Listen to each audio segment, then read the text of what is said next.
इंसानियत नाल जिंदगी चलदी है, ना मुकद्दरां नूं कोई दोष दिता। इस तरह नाम मक्खां लई बैठी फल बेच रही इस बुजुर्ग औरत ते इन बिन टुकदियां ने।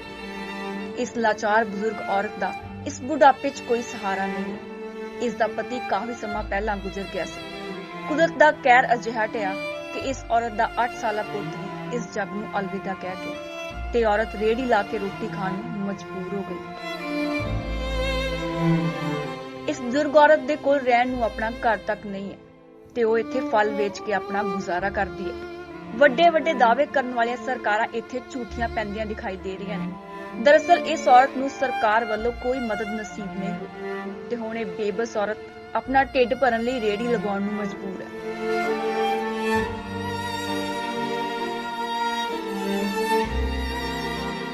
ਸਾਡੇ ਪੱਤਰਕਾਰ ਆਸ਼ੂ ਅਨੇਜਾ ਨੇ ਜਦੋਂ ਇਸ ਬਜ਼ੁਰਗ ਔਰਤ ਦੇ ਨਾਲ ਗੱਲਬਾਤ ਕੀਤੀ ਤਾਂ ਕਿੰਜ ਉਸਨੇ ਆਪਣੇ ਦਰਦ ਨੂੰ ਬਿਆਨ ਕੀਤਾ, आओ ਤੁਹਾਨੂੰ ਦਿਖਾਉਂਦੇ ਹਾਂ।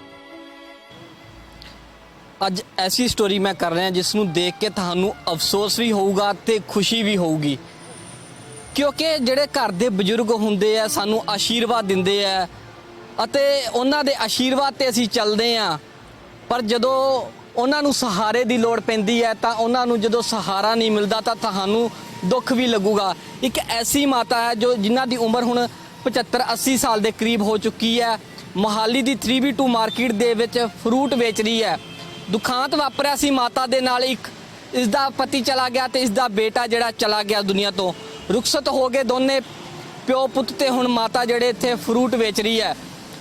ਫਰੂਟ ਇਸ ਕਰਕੇ ਵੇਚਣੇ ਪੈ ਰਹੇ ਕਿਉਂਕਿ ਸਰਕਾਰ ਨੇ ਸਕੀਮਾਂ ਤਾਂ ਬਹੁਤ ਚਲਾਈਆਂ, ਪ੍ਰਧਾਨ ਮੰਤਰੀ ਆਵਾਸ ਯੋਜਨਾ ਤੇ ਘਰ ਘਰ ਜਿਹੜਾ ਰੋਜ਼ਗਾਰ ਯੋਜਨਾ ਤੇ ਪੈਨਸ਼ਨਾਂ ਦੇ ਵਿੱਚ ਬੜੋਤਰੀ ਦੀ ਯੋਜਨਾ ਵੀ ਸਰਕਾਰ ਨੇ ਚਲਾਈ, पर इस माता नूं किसी चीज़ का कोई भी सरकारी तंत्र का फायदा नहीं होया। सीधी माता नाल गलबात कराउने तुहाडी। माता की नाम है तुहाडा? मेरा नाम उर्मिला रानी है ते मैं 2014 च वेरका कंपनी चों रिटायर हुई। रिटायर होने ते बाद मैनू कोई सहारा नहीं लभ्या। मैं 10 साल नौकरी भी करी किसी दे घर, ਉੱਥੇ ਮੈਨੂੰ ਰੋਟੀ ਖਾਣ ਨੂੰ ਮਿਲ ਜਾਂਦੀ ਸੀ।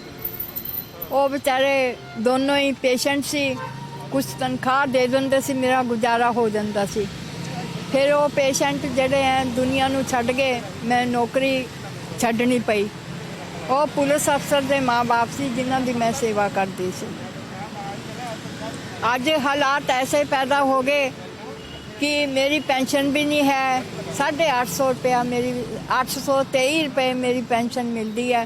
ਉਹਦੇ ਵਿੱਚ ना तो मैं रोटी खा सकती हाँ, ना मैं मकान का किराया दे सकती हाँ। फिर मैनू एको ही सहारा लभ्या कि मैं फिर दोबारा तो मेहनत कर लवां। मैं अपने शरीर दे राही अपने मन नू समझाया कि नहीं हुण मेहनत कर लैनी चाहिए। शरीर नू रखण नाल शरीर बीमार हो जाता है। इस करके मैं इत्थे अपना थोड़ा जिहा रेहड़ी दा फ्रूट ला के बह जानी हाँ, मेरी रोटी जोगा गुजारा हो जाता है। नाल मैं अपना मकान च रह रही हाँ, नहीं तो मैनू भी एक जंगल या फुटपाथ से सोना पैना सी अज। लेकिन मैं अपना हौसला नहीं तोड़ा, मैं अपने हौसले नाल इत्थे बैठी हैं। मैं अज ये कहनी हाँ कि बंदे नूं हौसला नहीं तोड़ना चाहिए। मेरे हसबैंड मार्केट के प्रधान होंदे सी, और दुनिया तो चले गए, सोशल वर्कर सी। उन्हों का भी कोई इन्ना कोई मैनू सहारा नहीं सी, क्योंकि वह अपनी मर्जी करते सी, लोक सेवा च रहिंदे सी हर टाइम। जब भी मैं कहनी अपने वास्ते कुछ गुजारा कर लो, अपने वास्ते कुछ ले लो, मगर वो कहना ही नहीं मानते सी। वो कहते सी मैं तो लोक सेवा करनी है। मैं साइकिल ते जाना, साइकिल ते आना, ते हर टाइम अपने घर का ध्यान रखना।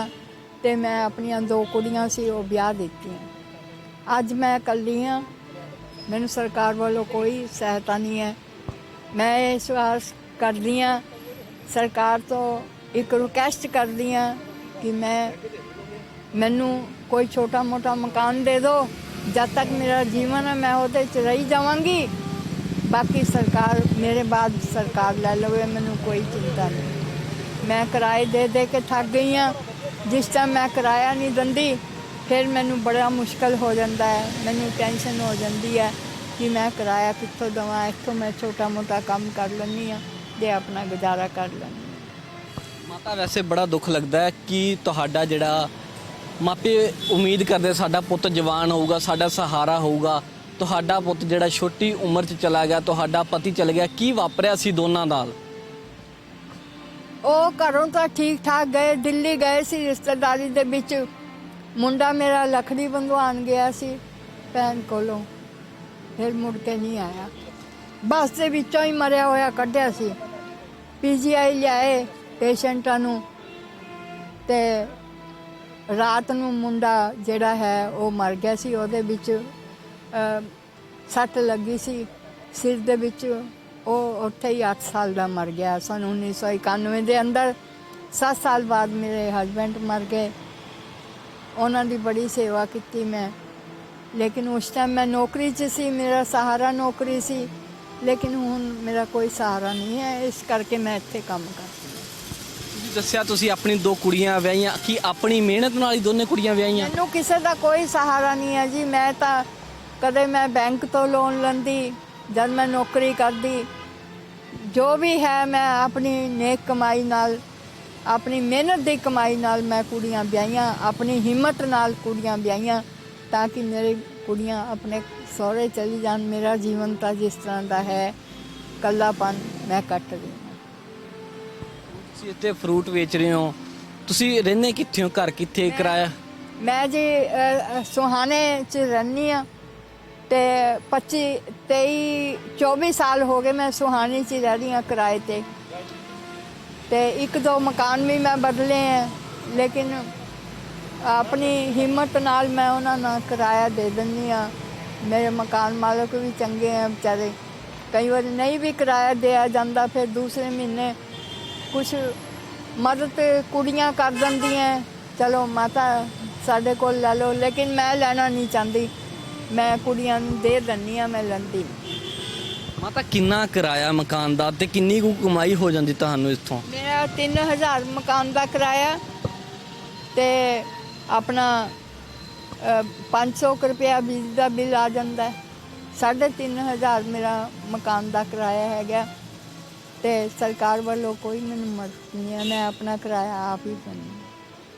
ਸਰਕਾਰ ਵੱਲੋਂ ਬਜ਼ੁਰਗਾਂ ਵਾਸਤੇ ਬਹੁਤ ਸਕੀਮਾਂ ਚਲਾਈਆਂ ਜਾਂਦੀਆਂ, ਰਾਸ਼ਨ ਵੰਡੇ ਜਾਂਦੇ, ਬਿਜਲੀ ਮੁਫਤ ਕੀਤੀ ਜਾਂਦੀ ਹੈ, ਹੋਰ ਵੀ ਜਿਹੜੀ ਆ ਰਿਹਾਇਸ਼ ਵਾਸਤੇ ਵੀ ਸਹੂਲਤਾਂ ਦਿੱਤੀਆਂ ਜਾਂਦੀਆਂ। ਤੁਹਾਨੂੰ ਕਿਸੇ ਨੇ ਤੁਹਾਡੀ ਕੋਈ ਬਾਂਹ ਨਹੀਂ ਫੜੀ? ਨਹੀਂ ਜੀ, ਮੈਨੂੰ ਕਿਸੇ ਨੇ ਅੱਜ ਤੱਕ ਨਹੀਂ ਕਿਹਾ ਕਿ ਚਲੋ ਅਸੀਂ ਤੁਹਾਨੂੰ ਰਾਸ਼ਨ ਹੀ ਦੇ ਜਾਈਏ। ਰਾਸ਼ਨ ਤਾਂ ਮੈਂ ਵੈਸੇ ਵੀ ਨਹੀਂ ਲੈਣਾ ਚਾਹੁੰਦੀ, ਮੇਰੇ 'ਚ ਬੜਾ ਦਮ ਹੈ। ਮੈਂ ਕਹਿੰਦੀ ਹਾਂ ਮਿਹਨਤ ਕਰਕੇ ਖਾਓ ਹੈ, 2 ਪ੍ਰਸ਼ਾਦੇ ਖਾਣੇ ਆ ਸਵੇਰ ਤੇ ਸ਼ਾਮ ਤੱਕ, ਆਪਣੀ ਮਿਹਨਤ ਕਰੋ। ਇੰਨੇ ਜੋਗੇ ਤਾਂ ਅਸੀਂ ਹੈ, ਹੱਥ ਦੇ ਰੱਬ ਨੇ ਹੈ, ਪੈਰ ਦੇ ਚੱਲਣ ਵਾਸਤੇ, ਮਿਹਨਤ ਕਰਨ ਵਾਸਤੇ ਇਨਸਾਨ ਨੂੰ ਬੁੱਧੀ ਦਈ ਹੈ। ਇਸ ਕਰਕੇ ਮਕਾਨ ਵੱਲੋਂ ਹੋਰ ਕਿਸੇ ਸਕੀਮ ਵੱਲੋਂ ਵੀ ਮੈਨੂੰ ਕੋਈ ਬੁਢਾਪਾ ਪੈਨਸ਼ਨ ਨਹੀਂ ਹੈ, ਕੋਈ ਕੁਛ ਨਹੀਂ ਹੈ। ਸਿਰਫ ਮੇਰੀ ਜਿਹੜੀ ਮੈਂ ਮਿਹਨਤ ਕਰਦੀ ਸੀ ਉਹ ਮੈਨੂੰ 823 ਰੁਪਏ ਮੈਨੂੰ ਮਿਲਦੇ ਹੈ। ਮੈਂ ਉਹਦੇ ਵਿੱਚ ਆਪਣਾ ਫਰੂਟ ਦੇ ਵਿੱਚੋਂ ਕੁਝ ਇਕੱਠਾ ਕਰਦੀ ਹਾਂ ਔਰ ਆਪਣਾ ਉਹਨਾਂ ਨੂੰ ਕਿਰਾਇਆ ਦੇ ਸਕਦੀ ਹਾਂ। ਰੋਜ਼ ਦਾ ਮੈਂ ਕਮਾਉਂਦੀ ਹਾਂ, ਰੋਜ਼ ਦਾ ਹੀ ਆਪਣਾ ਖਰਚ ਮੇਰਾ ਹੈਗਾ। ਬਜ਼ੁਰਗ ਅਵਸਥਾ ਰੱਬ ਤੁਹਾਨੂੰ ਤੰਦਰੁਸਤੀਆਂ ਬਖਸ਼ੇ, ਜੇਕਰ ਖੁਦਾ ਨਾ ਖਾਸਤਾ ਕੁਝ ਬਜ਼ੁਰਗ ਅਵਸਥਾ ਬਿਮਾਰੀ ਆ ਜਾਂਦੀ ਫਿਰ ਇਲਾਜ ਕੌਣ ਕਰਵਾਊਗਾ ਤੁਹਾਡਾ? ਮੇਰਾ ਇਲਾਜ ਫਿਰ ਇਹ ਹੈ ਕਿ ਵੀ ਚਲੋ ਕੁੜੀਆਂ ਕੋਲ ਚਲੀ ਜਾਵਾਂਗੀ। ਫਿਰ ਤਾਂ ਮੇਰੀ ਬੇਬਸੀ ਹੈ ਕਿ ਮੈਂ ਬਿਮਾਰ ਹਾਂ। ਜਦ ਤੱਕ ਮੈਂ ਤੰਦਰੁਸਤ ਹਾਂ, ਮੇਰੇ ਹੱਥ ਪੈਰ ਚੱਲਦੇ, ਮੈਂ ਕੁੜੀਆਂ ਦੇ ਘਰ ਵੀ ਨਹੀਂ ਜਾਂਦੀ। ਮੈਂ ਕਹਿੰਦੀ ਹਾਂ ਮੈਂ ਤੰਦਰੁਸਤ ਹਾਂ, ਮੈਂ ਕੰਮ ਕਰਕੇ ਖਾਵਾਂਗੀ। ਕੁੜੀਆਂ ਹੈ ਮੇਰੀਆਂ, ਜੇ ਮੈਂ ਬਿਮਾਰ ਹੋ ਜਾਵਾਂਗੀ ਜਾਂ ਮੇਰਾ ਸਰੀਰ ਕੰਮ ਕਰਨ ਯੋਗੇ ਨਹੀਂ ਰਹੇਗਾ ਫਿਰ ਮੇਰੀ ਬੱਚੀਆਂ ਤਾਂ ਹੈ, ਉਹ ਵੀ ਮੇਰੀ ਬੇਟੀਆਂ ਹੈ, ਬੇਟਿਆਂ ਦੇ ਸਮਾਨ ਹੈਗੀਆਂ। ਐਦਾਂ ਤਾਂ ਨਹੀਂ ਕਿ ਮਾਂ-ਬਾਪ ਨੂੰ ਕੋਈ ਦਰਕਾਰ ਦਿੰਦਾ ਹੈ। ਹਾਂਜੀ ਮਾਤਾ, ਤੁਹਾਡੇ ਵਰਗੇ ਹੋਰ ਵੀ ਬਜ਼ੁਰਗ ਹੈ, ਲੋਕ ਅਪਾਹਿਜ ਹੋ ਜਾਂਦੇ, ਮੰਗਣ ਲੱਗ ਜਾਂਦੇ, ਕੀ ਮੈਸੇਜ ਹੈ ਲਾਸਟ ਉਹਨਾਂ ਨੂੰ ਦੇਣਾ ਚਾਹੋਗੇ? ਮੈਂ ਇਹ ਮੈਸੇਜ ਦੇਣਾ ਚਾਹੁੰਦੀ ਹਾਂ ਆਪਣੇ ਦੇਸ਼ ਵੀਰ ਭਰਾਵਾਂ ਨੂੰ, ਭੈਣਾਂ ਨੂੰ, ਬੱਚਿਆਂ ਨੂੰ, ਹਿੰਮਤ ਨਾ ਹਾਰੋ। ਕਿਸੇ ਦੇ ਅੱਗੇ ਹੱਥ ਨਾ ਅੱਡੋ, ਮਰ ਜਾਓ, ਲੇਕਿਨ ਕਿਸੇ ਦੇ ਅੱਗੇ ਹੱਥ ਨਾ ਜੋੜ ਕੇ ਕਿਸੇ ਤੋਂ ਮੰਗੋ ਨਾ। ਔਰ ਉਹਨਾਂ ਨੂੰ ਮੈਂ ਇਹੀ ਹੌਸਲਾ ਦੇਵਾਂਗੀ ਕਿ ਮੁਸੀਬਤਾਂ ਆਉਂਦੀਆਂ ਟਲ ਜਾਂਦੀਆਂ, ਡੰਡਾ ਲੈ ਲਓ ਹੌਸਲੇ ਦਾ ਔਰ ਉਹਨਾਂ ਨੂੰ ਭਜਾਓ ਔਰ ਮਿਹਨਤ ਕਰੋ ਔਰ ਖਾਓ। ਇਹ ਮਾਤਾ ਕਹਾਣੀ ਤੋਂ ਤੁਹਾਨੂੰ ਬਹੁਤ ਕੁਝ ਸਿੱਖਣ ਨੂੰ ਮਿਲੇਗਾ। ਡੰਡਾ ਲੈ ਲਓ ਤੇ ਮੁਸੀਬਤਾਂ ਨੂੰ ਭਜਾ ਦਿਓ, ਇਹੀ ਹੈ ਮੈਸੇਜ ਮਾਤਾ ਦਾ। ਤੇ ਸਰਕਾਰਾਂ ਨੂੰ ਵੀ ਸੁਚੇਤ ਹੋਣਾ ਚਾਹੀਦਾ, ਸਰਕਾਰਾਂ ਨੂੰ ਵੀ ਜਾਗਣਾ ਚਾਹੀਦਾ ਕਿ ਸਾਡੇ ਬਜ਼ੁਰਗ ਸੜਕਾਂ ਉੱਪਰ ਮਿਹਨਤ ਕਰ ਰਹੇ ਆ, ਮਜ਼ਦੂਰੀ ਕਰ ਰਹੇ ਆ। ਵੱਡੀਆਂ ਵੱਡੀਆਂ ਗੱਲਾਂ ਹੁੰਦੀਆਂ ਬਜ਼ੁਰਗਾਂ ਵਾਸਤੇ, ਅਸੀਂ ਬੁਢਾਪਾ ਪੈਨਸ਼ਨ ਵਧਾਵਾਂਗੇ, ਅਸੀਂ ਘਰ ਘਰ ਆਵਾਸ ਦੇਵਾਂਗੇ, ਹਰੇਕ ਨੂੰ ਰੋਜ਼ਗਾਰ ਦੇਵਾਂਗੇ, ਪਰ ਮਾਤਾ ਨੂੰ ਅੱਜ ਕੰਮ ਕਰਨਾ ਪੈ ਰਿਹਾ, ਮਜ਼ਦੂਰੀ ਕਰਨੀ ਪੈ ਰਹੀ ਹੈ। ਕਿ ਇਸ ਵਾਸਤੇ, ਇਸ ਮਾਤਾ ਵਾਸਤੇ ਸਰਕਾਰਾਂ ਕੋਲ ਕੁਝ ਨਹੀਂ ਪੁੱਜਿਆ? ਵੱਡੇ ਸਵਾਲ ਇੱਕ ਵਾਰ ਸਰਕਾਰੀ ਤੰਤਰ ਤੇ ਖੜੇ ਹੁੰਦੇ ਆ। ਕੈਮਰਾ ਪਰਸਨ ਅਮਿਤ ਦੇ ਨਾਲ ਆਸ਼ੂ ਨੇਜਾ, ਸਕਾਈ ਨਿਊਜ਼ ਪੰਜਾਬ।